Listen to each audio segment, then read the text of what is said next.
যে রাঁধে সে নাকি চুলও বাঁধে। তাই জন্যই বলতে পারো ঘুম থেকে উঠেই চুলটা বেঁধে নিচ্ছি, কারণ আমাকে তো রাঁধতেই হবে, যেহেতু গৃহিণী হয়ে গেছি। যাই হোক, একটু মজা করে নিচ্ছিলাম। তো বন্ধুরা, শুভ সকাল সবাইকে। কেমন আছো সবাই? আশা করছি রাধা মাধবের কৃপায় সবাই ভালো আছো। ঘুম থেকে উঠে যেহেতু ছেলেও বাড়ি নেই, হাজব্যান্ডও বেরিয়ে গেছে, এবার নিজের মতো করে একটু সময় কাটাচ্ছিলাম। আবার কার সাথে জানো? আমার এই প্ল্যান্টগুলোর সাথে। ওদের সাথে না সকালবেলায় একটু সময়টা আমি নিজের মতো করে কাটিয়ে নিই, বেশ ভালোই লাগে। তবে ইচ্ছে করে আরও অনেক ধরনের প্ল্যান্ট লাগানোর, কিন্তু এই প্ল্যান্টগুলোকে আমি যত্ন করতে পারছি না। আরও যদি লাগাই তাহলে বুঝতেই পারছো আমার অবস্থাটাতে কী হবে। তবে ইচ্ছে আছে, দেখি কি করা যায়। এদিকে আবার তোমাদের সাথে আজকে আমার সূর্যমুখীর যে বীজগুলো লাগিয়েছিলাম কতটুকু বড় হয়েছে সেগুলোও কিন্তু শেয়ার করব। আবার এদিকে যখন নিজের মতো করে সময় কাটাচ্ছিলাম তখন না হঠাৎ করে মা চলে আসলো। মা কিন্তু আগে বলেনি আমার বাড়িতে আজকে আসবে। যাই হোক বন্ধুরা, আজকে শরীরটা না ভীষণ খারাপ। ভীষণ খারাপ বলতে কোমরের ব্যথাটা এতটা বেড়েছে। আমি কিন্তু সংসারের প্রত্যেকটা কাজ আজকে করেছি, তারপরে ওই যে বলতে পারো ধীরে সুস্থে, কারণ যদি কাজ না করি তাহলে কি করে হবে। যেহেতু সংসার আমার নিজে একা হাতে সমস্ত কাজ বাজ করতে হয়। সকাল সকাল মা এসে ডাকছিল, তো ভাবলাম কে ডাকছে, তো ঘর থেকে বেরিয়ে দেখি মা এসেছে। তো কি হয়েছে, গতকালকে মা গিয়েছিল বিলুনিয়াতে, সেখান থেকে ফার্স্ট ট্রেনে আসলো, এসে আমার বাড়িতে নামলো। তো তাই জন্যই বলতে পারো আজকে হঠাৎই সারপ্রাইজ। যাই হোক, মা বাড়িতে আসলো, পরে মাকে চা দিলাম। চা খাওয়ার পরে একটু দুজনে মিলে গল্প করলাম। তারপরে আর কি, আমার যেহেতু কোমর ব্যথাটা বেড়েছে তাই জন্য মা আমার কাজগুলোকে একটু হেল্প করার জন্য কাজগুলো করছিল। তবে অন্য সময় আসলে আমি কিন্তু মাকে এইসব কাজ করতে একদমই দিই না। তো যেহেতু কোমর ব্যথা, দেখো মেয়ের কষ্টটা মা যতই মার কষ্ট হোক, মা কিন্তু একটু চাইবে যে সেটা কমানোর জন্য। এদিকে মারও কিন্তু কোমরের ভীষণ প্রবলেম আছে, তারপরেও কিন্তু উঠানটাকে ভালো করে ঝাড় দিয়ে নিয়েছে। এবার আমার অনেকগুলো কাজ আজকে মা হেল্প করে দিয়েছে, যেহেতু আজকে বৃহস্পতিবার, আর বৃহস্পতিবারে মানেই তো বুঝতে পারো কত শত কাজ থাকে বাড়িতে। তারপর এইদিকে মা আবার খাবে নিরামিষ, যেহেতু বাবা মারা গেছে 3 মাস হয়েছে, 1 বছর তো মাকে নিরামিষ খেতেই হবে। তো তাই জন্য ভাবলাম যে আজকে যেহেতু কোমর ব্যথাটা বেড়েছে, আর দৌড়ে দৌড়ে তো কোনো কাজই আমি করতে পারছিলাম না। এদিকে মা আমাকে যতগুলো কাজ আমি করি সকালবেলায়, সেই সমস্ত কাজ মা কিন্তু আমাকে আজকে করে দিয়েছে।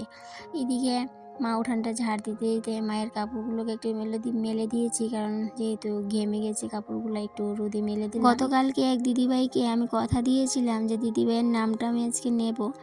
এমনিতে তো দিদিভাই তারার নাম আমি নিতে পারি না, যেহেতু কাজের মাধ্যমে কাজের কথা বলতে বলতেই সময়টা শেষ হয়ে যায় কখন জানি। আর কিন্তু দিদিভাইয়ের নাম যেই সব দিদিভাইরা আমাকে এত মিষ্টি মিষ্টি কমেন্ট করে, ওদের কমেন্টগুলোর কিন্তু আমি রিপ্লাই দিতে পারি না। তবে গতকালকে আমার একজন দিদিভাই কমেন্ট করেছিল যে দিদিভাই আমার নাম মানছি, আমার নামটা নিও।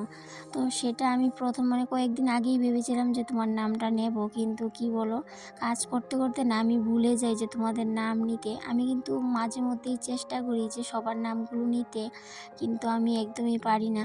তবে অনেকের ব্লগে আমি যাই, অনেকেই কিন্তু অনেকের কমেন্টের দিদিভাই তারা নাম যে মেনশন করে উল্লেখ করে, আমার ভীষণ ভালো লাগে। আমার নামও অনেক সময় অনেক দিদিভাই নেয়, আমার কিন্তু ভীষণ ভালো লাগে। তো সেখান থেকে বুঝতে পারি যে কারোর নাম নিলে কতটা খুশি লাগে। তারপরেও আমি কিন্তু নামগুলো নিতে পারি না, ওই যে কাজের কথা বলতে বলতেই সময়টা কোথা দিয়ে জানি চলে যায়, আর ভিডিওটা কিন্তু শেষ পর্যায়ে চলে আসে। এদিকে মায়ের জন্য একটু চা বসিয়ে নিলাম, যেহেতু মা সকালে ভাত খায় না, তো তাই জন্য মাকে একটু চা করে দেব, তারপরে কিন্তু স্নান করে পুজো দিতে চলে যাব। তো যাই হোক, কী কথা যেন বলছিলাম, তো সেই কথাটাতে আবার ফিরে আসি। তো মানসী দিদিভাই আমাকে সেদিন কমিউনিটি পোস্টেরটা ফার্স্টে আমাকে কমেন্ট করেছিল যে দিদিভাই আমি আসাম থেকে বলছি, আমার নাম মানসী। তো আমার কিন্তু ভীষণ ভালো লেগেছিল তুমি যে কমেন্ট করেছো, কারণ আমারও জানা ছিল না যে তুমি আসাম থেকে আমার ব্লগ দেখো আর তোমার এত ভালো লাগে।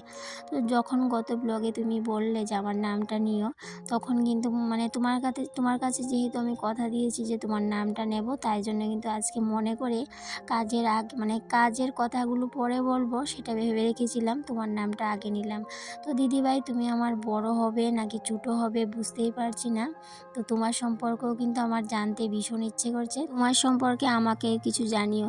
তো এইদিকে মায়ের জন্য একটু চা করে নিয়েছিলাম আর নিজের জন্য একটু চা রেখে দিয়েছিলাম। আমি তো এমন টাইমে চা খাই না, তারপরেও যেহেতু মায়ের জন্য করেছি একটু চা নিজের জন্য রেখে দিলাম। মা চা খাওয়ার আগে লাউয়ের ডুগাগুলো আর লাউয়ের শাকগুলো বেছে নিয়েছি সুন্দর করে। আর এই লাউয়ের শাকগুলো দিয়েছি আমার বড় জায়ের ঘর থেকে, বড় জায়ের মা দিয়ে গেছিলো। তো সেগুলোকে এতক্ষণ ধরে মা বসে বসে মানে বেছে নিয়েছে। ওদের ঘর থেকে এই শিম বীজগুলোও দিয়েছে আর এই শিম বীজগুলো ভাজা করা।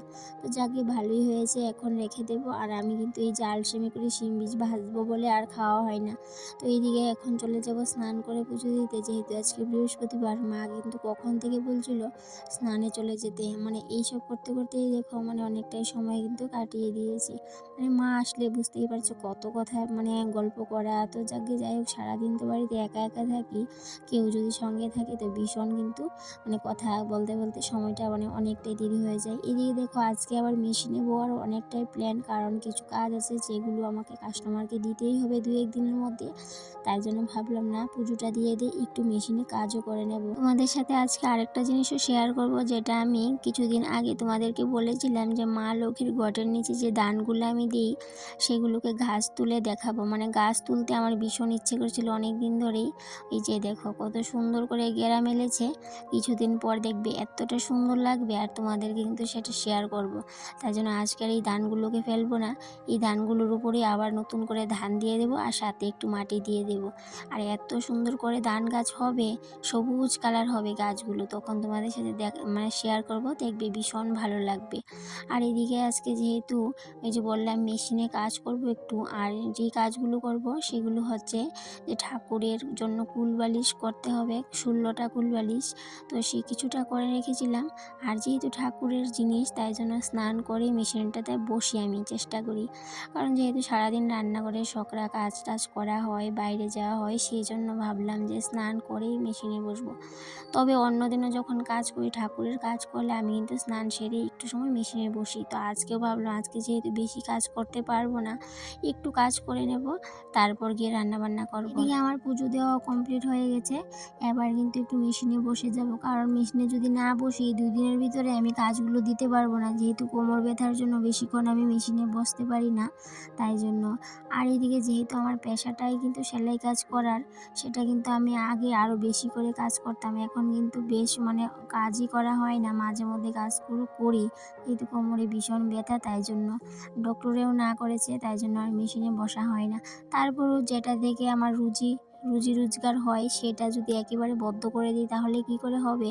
তাই জন্য চেষ্টা করি একটু কম কাজ করি, তারপরেও কিন্তু চেষ্টা করি যে আমি সেলাই কাজটা যাতে আমার না হারিয়ে যায়, যেহেতু এটা আমার হাতের শিক্ষা, হাতের কাজ, আমি যেটা ছোটোবেলায় শিখেছিলাম কাজটা, সেটাকে আমি ধরে রাখার চেষ্টা করি। এই দেখো যে কুলবালিশগুলো 8টা কুলবালিশ, 8টা না এখানে 7টা কুলবালিশ রেডি করা হয়ে গেছে। আর এইগুলো মানে ভীষণ ছোট ছোট। আর এই যে সাইজটা, এটা আমি অনেক আগে ওদেরকে বানিয়ে দিয়েছিলাম একবার, কিন্তু ওই যে মানে বানিয়ে দিয়েছিলাম সেগুলো নষ্ট হয়ে গেছে বলে আমার কাছে আবার দিয়ে গেছে। তাই জন্য কিন্তু আমি একটু আলসেমিই করছিলাম। তো অনেক দিন হয়েছে, তাই উনি এসে গেছে যে কুলবালিশগুলো হয়েছে কিনা, আমি তো আলসেমি করছিলাম। তবে আলসেমি না বলতে পারো, কোমর ব্যথার জন্যই মেশিনে বসতে পারছিলাম না। আর এখন একটু সময় কাজ করে নেব, তারপরে চলে যাব রান্নাঘরে, কারণ সংসারের সমস্ত কাজবাজও করতে হবে, আবার এদিকে হাতের কাজটাও করতে হবে। আর এইভাবেই একটু টাকা রোজগার করার চেষ্টা করি, একবারে কিন্তু হাতটা খালি থাকতে একদমই ভালো লাগে না। টুকিটাকি যদি নিজের হাতের রোজগারটা যদি না করি তাহলে কি করে হয়, নিজের হাত খরচটা তো নিজেই বের করতে হবে। আর আমরা গ্রামের বউরা কিন্তু বেশিরভাগ ক্ষেত্রেই কিন্তু গ্রামের গৃহিণীরা আমরা এই যে টুকিটাকি কাজ করে নিজের হাত খরচাটা নিজেই কিন্তু বার করে নিই, যেহেতু নিম্নবিত্ত ঘরের বউই বলতে পারো, নিজের হাত খরচাটা যখন নিজের কাছে থাকে তখন আর কারো কাছে চাইতেও ইচ্ছে করে। তবে হাজবেন্ডের কাছে যখন তখন চাইলে ও আমাকে হাত খরচা দিয়ে দেয়, তারপরও যখন নিজে রোজগার করি তখন সেই পয়সাটার দামটাও যেমন অনেকটা অন্যরকম, মানে অনেক মানে ভালো লাগে। তো সেটা তো করতে, করতে অভ্যেস হয়ে গেছে। এখন আর কারোর কাছে টাকা চাইতেও ভালো লাগে না। তবে কাজ না করলেও হাসব্যান্ড কিন্তু আমাকে কিচ্ছু বলবে না। ওর কাছে চাইলে কিন্তু আমাকে হাত খরচাটা দিয়ে দেয়। তারপরেও নিজের হাত খরচাটা নিজে রোজগার করে বের করাটা ভীষণ একটা আনন্দের বিষয়, যেটা আমরা যারা করি তারা কিন্তু বুঝতে পারবো। আজকে আর বেশি কাজ করব না। একটু কাজ করে তারপরে উঠে যাব, যেহেতু রান্নাবান্না করা হয়নি।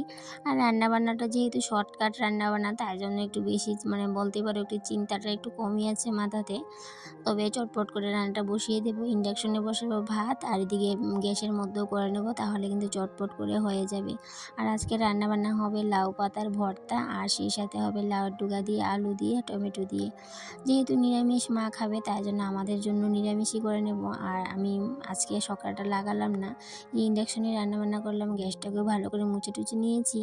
আর তাই জন্য কিন্তু আর আমাদের রান্নাটা আলাদা করে আর কিছু করলাম না। ফ্রিজে মাছ আছে, মাছটাকেও আর বার করলাম না, বললাম থাক, মা যেহেতু নিরামিষ খাবে, মার সাথে আজকে আমরাও নিরামিষটা খেয়ে নিই। তবে নিরামিষ রান্নাবান্নাটাই আমার বেশি পছন্দ, হাজব্যান্ডও কিন্তু নিরামিষটাই বেশি পছন্দ করে। আর যারা তোমরা আমার পুরনো ভিউয়ার্স আছো তারা তো জানোই আমি নিরামিষটা ভীষণ পছন্দ করি, মাছ মাংস থেকেও। আর এদিকে লাউ পাতাটাকে একটু ফাঁপিয়ে নিয়েছি, আর এখন বসিয়ে দিলাম আলু। আর এইদিকে লাউয়ের ভর্তাটা করে নিলাম এদিকে গ্যাসের মধ্যে, আর ওইদিকে আলু সিদ্ধটা করে ভাতটাও বসিয়ে দিলাম। আর রান্নাটাও কিন্তু চটপট করে করে নিয়েছিলাম, বেশি সময় কিন্তু লাগেনি। রান্না বান্না করে খাওয়া দাওয়া করে মা কিন্তু আবার বিকেলে চলে যাবে। হ্যাঁ বন্ধুরা, আজকে শরীরটা ভীষণ খারাপ ছিল। শরীরটা খারাপ ছিল না, কোমরের ব্যথাটা এতটাই বেড়েছে, মানে হাঁটতেই পারছিলাম না, অনেকটাই কষ্ট হচ্ছিল। এই যে খাওয়া দাওয়ার পর বাসনগুলো ছিল, সেই বাসনগুলোও কিন্তু আমি মাজিনি, সেগুলোও কিন্তু মা ধুয়েছে। এদিকে কি রান্না করলাম সেটাও তোমাদের সাথে এক নজরে শেয়ার করে নিলাম। এদিকে ভাত আর লাউ পাতার ভর্তা, আর এদিকে লাউয়ের ডুগা, টমেটো, আলু দিয়ে একটা তরকারি। এখন কিন্তু আমি আর মা খেতে বসে পড়বো। তা খাওয়া দাওয়ার পর মা কিন্তু আর বেশিক্ষণ সময় থাকেনি, আধা ঘন্টা রেস্ট করেছে, তারপর কিন্তু মা বেরিয়ে পড়বে, মানে বেরিয়ে পড়বে কি গাড়ি চলে এসেছে, তো এখন মা চলে যাবে। তো বন্ধুরা, আমার ভিডিওটা আজকে এই পর্যন্তই থাকবে, আবার দেখা হবে তোমাদের সাথে পরবর্তী কোনো একটা ব্লগে। ততক্ষণে তোমরা ভালো থেকো, সুস্থ থেকো, টাটা।